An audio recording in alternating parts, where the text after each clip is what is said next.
욥기가 어려운 것은 변론 자체의 어려움보다도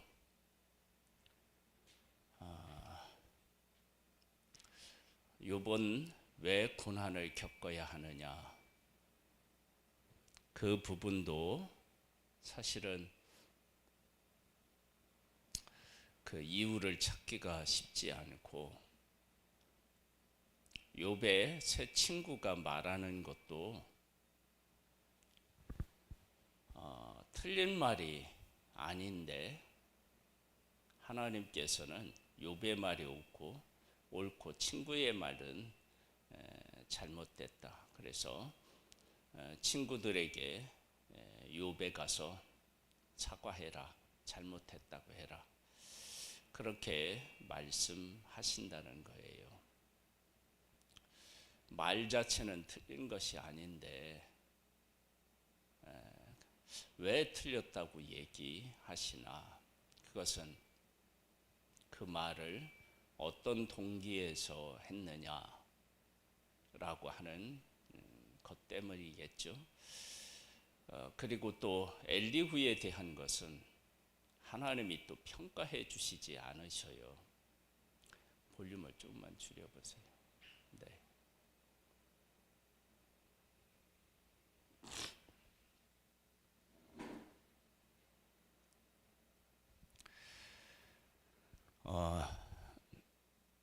엘리후에 대한 평가는 또 없어요. 그러면 앞에 있는 세 친구들이 이야기한 것과 엘리후가 이야기한 것은 어떤 차이가 있을까? 이런 부분에 대해서 우리가 정확하게 말씀을 통해서 아는 것이 쉽지 않기 때문에 욥기가 좀 어렵습니다. 그러니까 말 자체가 어려운 게 아니고 어떤 동기 때문에 욥이 고난을 겪고 어떤 동기로 친구들이 말을 했는지, 그것을 정확하게 구분해내는 것이 쉽지 않기 때문에 그렇습니다. 오늘 이 35장도 한번 볼까요? 엘리후가 말을 이어 이르되 그대는 이것을 합당하게 여기느냐? 그대는 그대의 의가 하나님께로부터 왔다는 말이냐? 그대는 그것이 내게 무슨 소용이 있으며 범죄하지 않는 것이 내게 무슨 유익이 있겠느냐고 묻지만은, 그러니까 욥이 이런 이야기를 한 거예요. 내가 지금 이렇게 고난을 겪지만 의롭게 된 것, 그거 하나님께로부터 왔다. 그 다음에 또 내가 하나님께서 온전하고 정직하며 하나님을 경외하여 악에서 떠난 사람이라고 그렇게 하나님이 인정해 주셨는데, 내가 이런 환난을 겪는데 내가 하나님 앞에 그런 평가를 받고 또 의롭게 살려고 그처럼 몸부림쳤던 것이 어떤 의미가 있느냐, 이렇게 이야기했다는 거죠. 내가 그대와 및 그대와 함께 있는 그대의 친구들에게 대답하리라. 욥에게 말하면서 또 친구들의 말에도 함께 이렇게 엮어서 이야기하는 거예요. 그대는 하늘을 우러러보라. 그대보다 높이 뜬 구름을 바라보라. 그대가 범죄한들 하나님께 무슨 영향이 있겠으며 그대의 악행이 가득한들 하나님께 무슨 상관이 있겠으며 그대가 의로운들 하나님께 무엇을 드리겠으며 그대가 그대의 손에서 무엇을 받으시겠느냐? 그대의 악은 그대와 같은 사람에게나 있는 것이요 그대의 공의는 어떤 인생에게도 있느니라. 즉 욥이 하나님 앞에 바르게 살든지 범죄하든지 그것이 하나님과는 상관이 없다. 다만 사람에게는 영향을 미칠 뿐이다. 이런 이야기이죠. 맞는 말이에요. 우리가 뭐 의롭게 산다고 해서, 그리고 우리가 범죄한다고 해서 우리가 그것이 하나님 앞에 영향을 미치겠어요? 그렇게 하나님은 우리와 다르신 분이시죠. 그런데 우리가 이제 무엇을 생각해야 되느냐 그러면, 하나님과 그러면 우리하고 아무런 관계가 없는 존재냐? 아니죠. 하나님은 우리를 만드신 창조주이십니다. 그러니까 한편으로는 맞고 한편으로는 아닌 거예요. 이 말이 틀린 거예요. 그래서 우리가 하나님 앞에서 우리의 인생을 이렇게 생각할 때, 우리가 잘못해도 하나님은, 우리가 잘해도 하나님은 아무런 영향을 받지 않으시지만, 그러나 하나님하고 우리하고는 관계가 있다. 하나님이 우리를 만드셨다. 하나님의 형상대로 만드셨다. 그리고 우리를 심판하시기도 하고 우리에게 상급을 주시는 분이시기도 하다. 그래서 하나님 앞에서는 평안을 누리기도 하고 한편으로는 두려움을 갖기도 해야 합니다. 한번 계속 볼까요? 사람은 학대가 많음으로 부르짖으며 군주의 힘에 눌려 소리치나 나를 지으신 하나님은 어디 계시냐고 하며 밤에 노래를 주시는 자가 어디 계시냐고 말하는 자가 없구나. 사람들이 사람에게 학대를 받을 때 괴로움을 이렇게 느끼고 그러는데, 진짜 그러는 가운데서 하나님을 찾지 않는다라고 하는 거예요. 사람은 사람으로부터 학대를 받는데 그 학대에서 건지실 분은 하나님이신데, 진짜 하나님을 찾는 사람이 없고, 찾는 사람이 없다 그러면은 마치 이런 것을 우리가 이제 생각해 볼 수 있어요. 애굽에서 하나님의 백성들이 종살이를 하면서 하나님께서 보셨을 때 그들이 부르짖는다고 이야기하셨어요. 그런데 그들이 정말로 하나님의 구원을 바라고 부르짖었을까? 아니면 애굽 사람들의 학대가 크고 그 학대가 심해서 그 고통 가운데 아픔을 막 이렇게 표현한 것일까? 제가 봤을 때는 그 아픔을 표현한 것이 크지 않느냐, 그렇게 여겨집니다. 그렇게 여기는 것은 그들이 하나님이 보내주셨을 때, 모세와 아론을 보내셨을 때 처음에는 하나님 앞에 막 감사하고 기뻐하고 찬양하죠. 그런데 조금 어려움이 있게 되자, 우리 애굽 사람 섬기면 되는데 왜 와서 우리를 더 고생시키느냐, 그렇게 모세와 아론을 원망하게 돼요. 그것은 그들의 부르짖음에 하나님을 향한 올바른 부르짖음은 아니었고, 당하는 고통에 대한 아픔의 표현이 있었다라고 하는 것을 알 수 있습니다.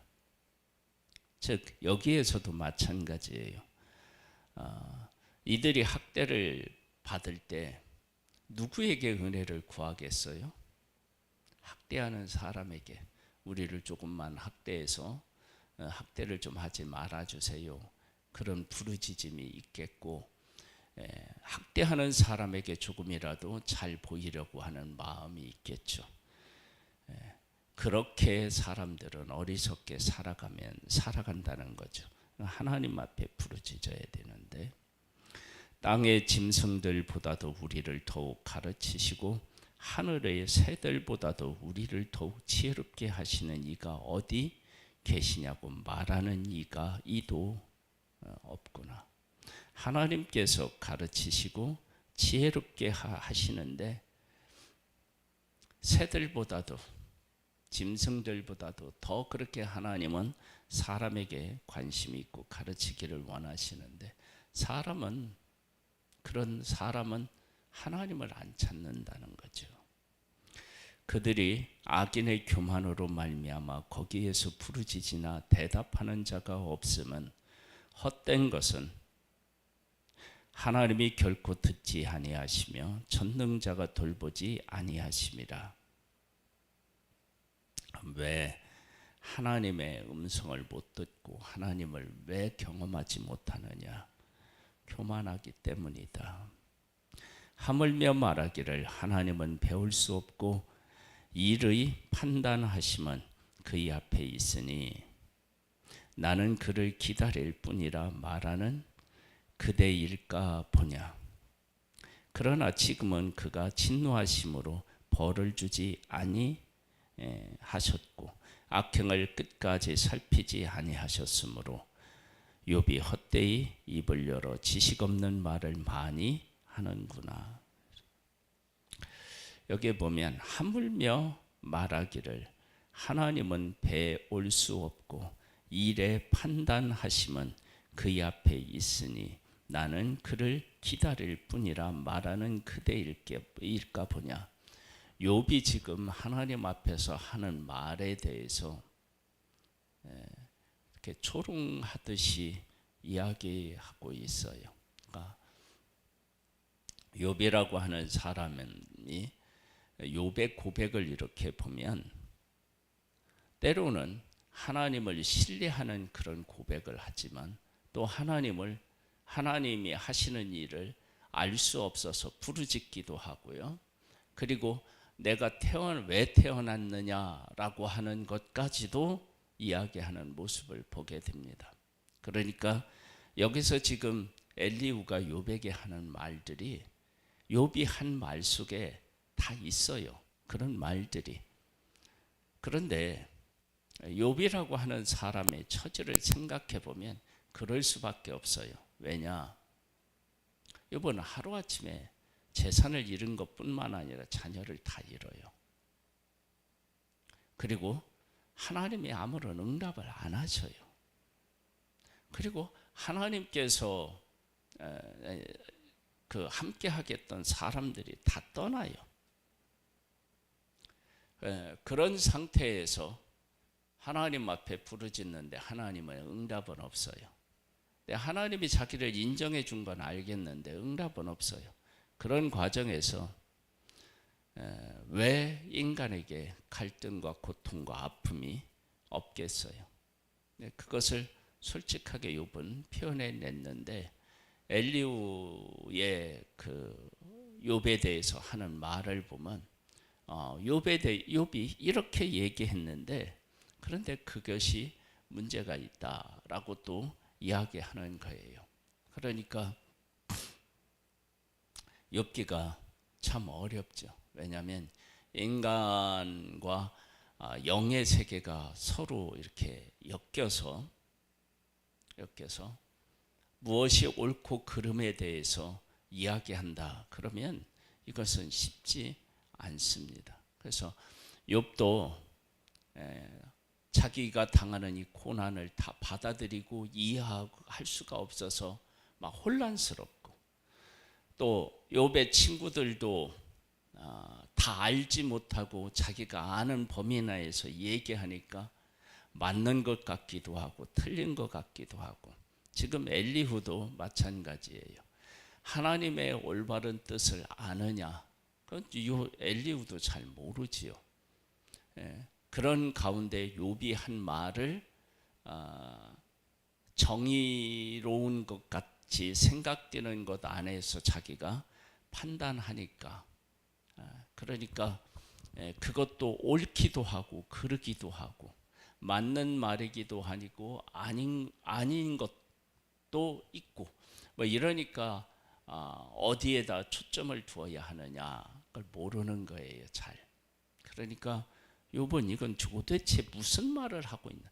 말 자체가 어려운 게 아니라 그 의미 자체를 우리가 쉽게 이해하기가 어려운 것이 그런 이유 때문입니다. 근데 여기에 대해서 이제 또 우리가 이제 곧 나오겠지만 하나님께서도 왜 욥에게 무엇을 아느냐 이런 질문만 하셨을까? 이런 생각도 또 해보게 돼요. 그러면 욥이 정말로 우리에게 욥기가 우리에게 하나님께서 욥기를 통해서 욥을 통해서 우리에게 하고자 하시는 말씀이 뭐냐? 그러면 배의 복을 받았다. 이걸 우리에게 가르쳐 주시려고 하는 것이냐? 욥이 욥기 시작 부분에 보면 1장에 보면 욥이 복 받은 게 나오고 마지막 부분에도 복 받은 게 나와요. 근데 그 중간에 욥이 겪은 환난은 말할 수 없는 환난, 정말 인간이 감당하기 어려운 환난을 겪게 되지요. 그러면 욥이 하나님의 말씀으로 살아서 복을 받아 누렸다. 이것을 우리에게 이야기하고자 하는 것일까? 그래서 저는 이번에 욥기를 읽으면서 욥은 우리는 부족하지만 죄인이지만 그러나 하나님께서 욥을 온전하고 정직하며 하나님을 경외하고 악에서 떠난 사람이라고 하나님이 인정하셨다. 하나님이 인정하신 것을 누가 시비를 거느냐? 사탄이 시비를 겁니다. 그때 하나님이 그러면 욥이 얼마나 나를 잘 경외하는지 네가 한번 시험해 봐라. 그래서 사탄이 욥을 시험한다고요. 근데 그 시험한 것을 욥이 이겼다. 하나님이 욥을 인정하신 것처럼 욥이 믿음을 버리지 않고 그 믿음을 지켰다라고 하는 것이죠.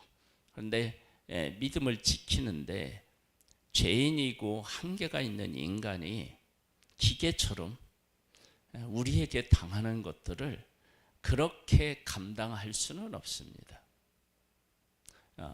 다윗을 보아도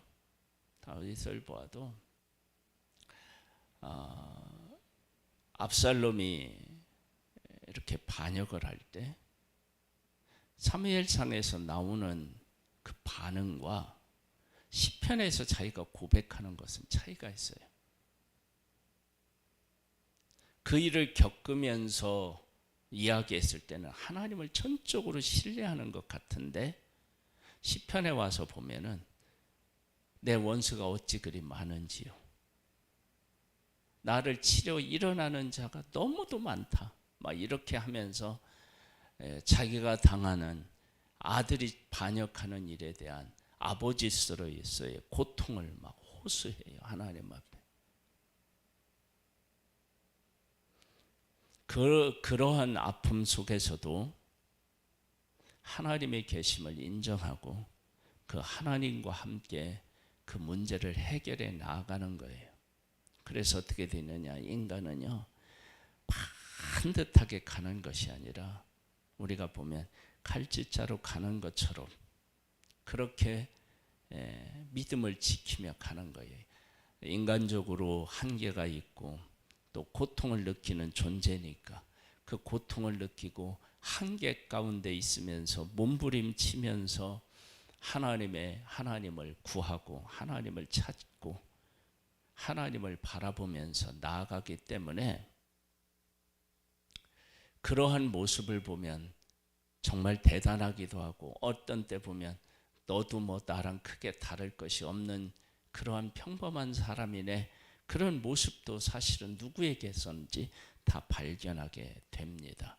그래서 그런 관점으로 욥기들을 이렇게 바라보면 왜 욥기가 어려운지가 조금은 이해가 돼요. 왜냐하면 다 이해할 수 없는 일들을 경험하고 인간이 가지고 있는 믿음에도 한계가 있고 그리고 믿음 가운데 있지 않는다 할지라도 그에게 하나님의 말씀이 있고 하나님에 대한 기준이 있어서 그 가운데서 말하는 것이 옳은 것이 있고, 그러나 다 이해하지 못하는 한계들도 있기 때문에 그렇습니다.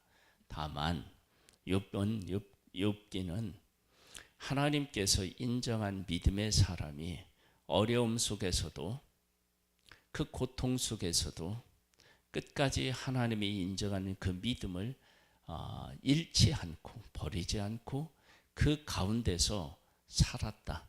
그것을 하나님이 어떻게 인정하시느냐?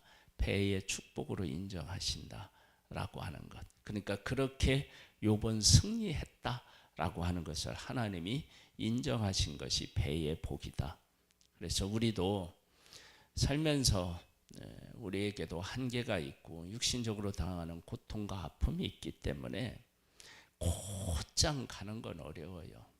우리가 전도를 하더라도 전도하는 것에 대한 기쁨과 감사가 있는가 하면 때로는 하기 싫을 때도 있고, 또 사람들의 반응 때문에 실망할 때도 있고, 그러다가 또 하나님이 주시는 은혜로 또 감사하기도 하고 나를 이렇게 쓰시는구나 이러면서 전도하잖아요. 그렇게 하면서 하나님의 사랑에 대해서 좀 더 성숙해지고, 그리고 사람에 대한 이해를 가지고 그를 좀 더 품게 되는 그런 사람으로 세워져 가는 것처럼 우리가 살아가는 삶에도 그런 많은 일들을 경험하고 흔들리지만 하나님이 계시다고 하는 절대적인 것, 그 믿음을 가지고 우리가 오늘도 살아가면 하나님께서 우리의 믿음을 인정해 주시고 하나님을 우리를 기쁘게 받아 주실 줄 믿습니다. 아버지 하나님, 우리는 연약합니다. 그러나 하나님께서 우리를 사랑하시고 우리를 구원하여 주셨으며 우리와 지금도 함께 하시는 하나님을 믿고 부족하지만 연약하지만 하나님을 의지하고 바라보며 하루하루 살아갑니다. 주의 성령으로 우리에게 은혜를 베풀어 주셔서 끝까지 견디고 승리할 수 있도록 도와주시옵소서. 예수님의 이름으로 기도드립니다. 아멘. 하늘에 계신 우리 아버지여, 이름이 거룩히 여김을 받으시오며 나라의 임하옵시며 뜻이 하늘에서 이룬 것 같이 땅에서도 이루어지리이다. 오늘날 우리에게 누발 양식을 주옵시고 우리가 우리에게 죄 지은 자를 사하여 준 것 같이 우리 죄를 사하여 주옵시고 우리를 시험에 들게 하지 마옵시고 다만 악에서 구하옵소서.